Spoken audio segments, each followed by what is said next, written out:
بسم اللہ الرحمن الرحیم۔ السلام علیکم ورحمۃ اللہ۔ Army chief general Asim Munir نے یوتھ کنونشن سے جب خطاب کیا تو اس موقع پر شہباز شریف نے بھی خطاب کیا، اور شہباز شریف کی جانب سے جو کہانیاں سنائی گئی، شہباز شریف کی جانب سے وہاں پر جو مسائل بیان کیے گئے، اس کا تو کوئی سر پیر نہیں تھا۔ اب شہباز شریف اصل میں جو باتیں کرتا ہے، شہباز شریف کی جانب سے جو تقریر کی جاتی ہے وہ ساری کی ساری کی جاتی ہے خوش آمدید کے اوپر، خوش آمدید کی جاتی ہے۔ اس کے علاوہ شہباز شریف کو بوٹ پالش کرنے کے علاوہ کچھ نہیں آتا۔ ایسے ہی تو عمران خان اسے بوٹ پالشیا نہیں کہتا تھا۔ اس کی وجہ یہ ہے کہ بوٹ پالش کرنے میں جتنا ماہر شہباز شریف ہے اور کوئی ماہر اتنا پاکستان کے اندر نہیں ہے۔ اور وہاں پر جنرل عاصم سامنے بیٹھا ہوتا ہے، جنرل عاصم سامنے موجود ہوتا ہے، اور اس کی خوشامد پر خوشامد کرنا یہ شہباز شریف کو بڑا پسند ہے۔ اور شہباز شریف ساری اس کی خوشامد اس وجہ سے کرتا ہے تاکہ ان کی جو حکومت ہے وہ چلتی رہے۔ ابھی یہ جو ساری کارروائی ڈالی جا رہی ہے وزیر اعظم ہاؤس کے اندر، اصل میں اسٹیبلشمنٹ کی جانب سے شہباز شریف کو آگاہ کیا گیا، شہباز شریف کو بتایا گیا، شہباز شریف کو اس بارے میں انفارم کیا گیا ہے۔ جنرل فیض حمید کا جو اس وقت ملٹری کورٹ کے اندر یا کورٹ مارشل کیا جا رہا ہے، اس کے متعلق وزیر اعظم کو آگاہ کیا گیا ہے۔ وزیر اعظم کو یہ بتایا گیا ہے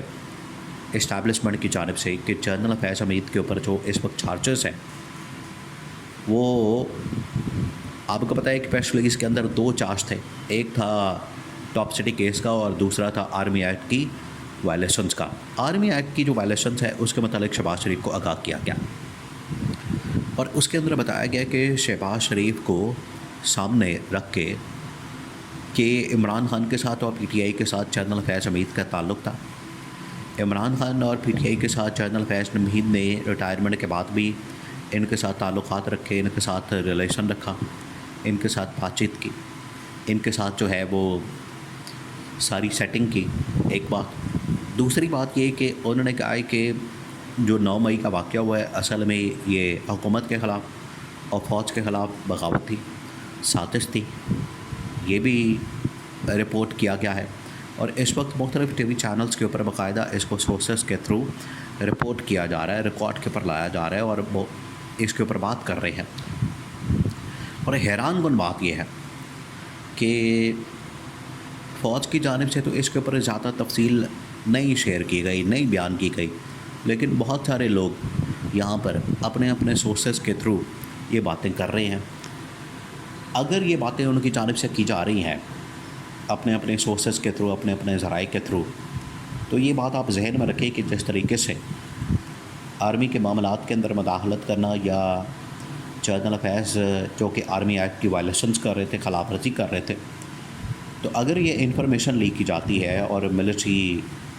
ٹرائل کی یا کورٹ مارشل کی انفارمیشن کو لیک کیا جاتا ہے، پبلک میں لایا جاتا ہے، تو یہ بھی جو آفیشل سیکرٹ ایکٹ ہے یہ اس کی خلاف ورزی ہے، اس کے زمرے میں آتا ہے۔ اور یہ سارے منسٹرز، سارے جتنے اس ٹائم آپ کو نظر آتے ہیں منسٹر، وہ چاہے خواجہ آصف ہو، وہ چاہے رانا ثناءاللہ ہو، احسن اقبال ہو، ویسے باقی جتنے منسٹرز ہیں وہ تو اس وقت سارے بھاگے ہوئے ہیں، سب دوڑے ہوئے ہیں، کوئی نظر نہیں آ رہا، کوئی آپ کو دور دور تک بیٹھا ہوا دکھائی نہیں دیتا۔ رانا ثناءاللہ ہو جائے، احسن اقبال ہو جائے، یا کوئی اور بندہ ہو جائے، وہ آپ کو نظر نہیں آتا کہ اس کے اندر کوئی بات کرے۔ لیکن خواجہ آصف جو کہ ڈیفنس منسٹر ہے، وہ صرف اس کے بارے میں باتیں کرتا نظر آتا ہے، اور اس کی جانب سے الزامات پر الزامات لگائے جاتے ہیں۔ اب دیکھیں جو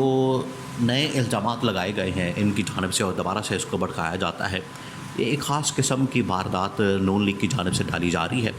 تاکہ جنرل عاصم کو بھڑکایا جائے اور اپنا فائدہ حاصل کیا جائے۔ آج بھی یہ کہا جا رہا ہے نون لیگ کی جانب سے کہ سارا کچھ جنرل فیض حمید لابنگ کر رہے تھے پیچھے بیٹھ کے،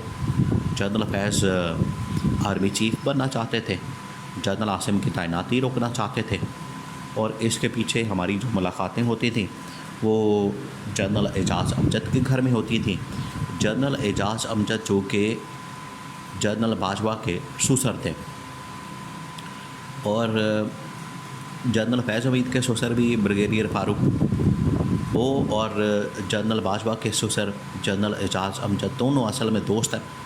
اور ان دونوں دوستوں نے مل کر آگے اپنے داماد جو تھے جنرل باجوہ اور جنرل فیض، ان کو میدان میں اتارا ہوا تھا اور پورے پاکستان کے اوپر کنٹرول کیا ہوا تھا۔ یہ ان کی جانب سے بیانیہ بنایا جاتا ہے کہ 2015-16 سے آگے 2022-23 تک یہ تقریباً کوئی 4 سے 6 سال کا عرصہ بنتا ہے، 6 سال کا۔ تو اس دوران انہوں نے اس طریقے سے پورے پاکستان کے اوپر کنٹرول حاصل کیا۔ یہ نون لیگ کی جانب سے بیانیہ بنایا جاتا ہے، نون لیگ کی جانب سے یہ باتیں کی جاتی ہیں اور نون لیگ کی جانب سے اس کے اوپر بڑا شور مچایا جاتا ہے، لیکن حقیقت یہ ہے کہ یہ جو ساری باتیں کی جاتی ہیں، سب کچھ کیا جاتا ہے، اس میں تو پھر ان کے اپنے تعلقات بھی ثابت ہو جاتے ہیں جنرل فیض کے ساتھ۔ تو کیا اس کے اوپر بھی ان کا احتساب ہونا چاہیے؟ کیا اس کے اوپر بھی ان کی اکاؤنٹیبلٹی ہونی چاہیے؟ کیا اس کے اوپر بھی ان کو ڈنڈا دیا جانا چاہیے؟ کیونکہ یہ تو صرف عمران خان اور جنرل فیض کے تعلقات کو لے کر اس کے اوپر باتیں کر رہے ہیں کہ دونوں کے درمیان ریلیشن تھا، دونوں ایک دوسرے کو سپورٹ کر رہے تھے، دونوں کے درمیان معاملات اس طرح کے تھے جس کی وجہ سے چیزیں یہاں پر آ رہی تھیں اور پاکستان میں بغاوت کی جا رہی تھی، حکومت کے خلاف سازش کی جا رہی تھی، 9 مئی کا واقعہ ہو رہا تھا، جلاؤ گھیراؤ کیا جا رہا تھا، توڑ پھوڑ کی جا رہی تھی۔ تو جب یہ مل کر اس وقت کی حکومت عمران خان کے خلاف سازش کر رہے تھے، کیا وہ غداری نہیں تھا؟ کیا وہ کورٹ مارشل کے زمرے میں نہیں آتا؟ کیا اس وقت آرمی ایکٹ کی وائلیشنز نہیں ہو رہی تھی؟ تو سوال تو پھر بہت پیدا ہوتے ہیں۔ اس طرح سے تو یہ ایک پوری لمبی لسٹ ہے سوالوں کی جو کہ ختم نہیں ہونے والے، لیکن نون لیگ والے اس میں سے اپنا فائدہ نکالتے ہیں۔ اب جو شہباز شریف نے وہاں پر تقریر کی ہے، اس کے اندر وہی اس نے خوشامد سپہ سالار کے ساتھ، آرمی چیف کے ساتھ یک جان دو قالب، کہ ہم ایک ہی ساتھ کھڑے ہیں، ایک ہی پیج پر ہیں، ایکسٹینشنوں کا کوئی مسئلہ ہی نہیں ہے اور کوئی رولا ہی نہیں ہے، اختیارات آپ کے پاس ہے، پاور آپ کے پاس ہے، میں صرف ڈمی وزیر اعظم ہوں، میں آپ کا غلام ہوں، ملازم ہوں، آپ جو کہیں گے میں وہ کروں گا۔ اس کے لیے شہباز شریف تیار ہے۔ تو شہباز شریف تو اصل میں یہ باتیں کر رہا ہے، وہ اپنے اقتدار کو طول دینے کے لیے جس حد تک بھی جا سکتا ہے وہ جا رہا ہے، اور خوش آمدی کر کے، بوٹ پالش کر کے، بوٹ چاٹ کے وہ اپنے اقتدار کو بچانا چاہتا ہے۔ اس کے علاوہ اس کو کوئی فکر نہیں ہے پاکستان کے ساتھ کیا ہو رہا ہے۔ اگر شہباز شریف یہی مہنگائی ختم کرے، بے روزگاری ختم کرے تو عوام اس کے ساتھ ہو، لیکن شہباز شریف کو پتہ ہے کہ پاور اور اختیارات کہاں سے آتے ہیں، اس وجہ سے وہ ادھر خوشامد کرتے ہیں۔ اور اسی طرح کی تقریریں، اسی طرح سے ایک دن اس کی آخری تقریر ہونی ہے، اس کو پتہ بھی نہیں لگنا کہ اس کو کب اٹھا کے گھر بھیج دینا ہے جب عمران خان کے ساتھ سیٹنگ ہو جانی ہے۔